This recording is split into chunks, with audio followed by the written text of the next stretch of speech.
Welcome to Gump Training's Tip of the Day. Today we are going to look at navigating a database. First, to test that your range of data is a valid database, click any cell within the range and then press Ctrl A.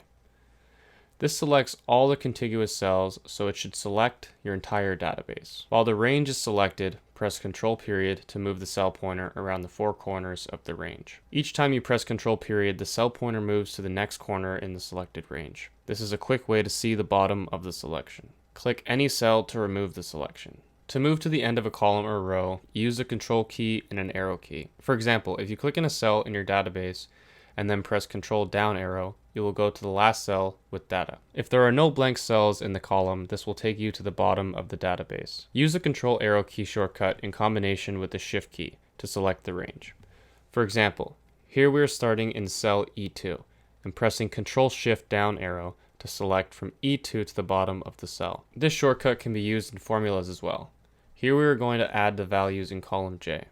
In a blank cell, type =sum left bracket. Then go to the cell J2 and press Control Shift down arrow. Now press Enter to finish the formula. Visit our website at www.gumptraining.com.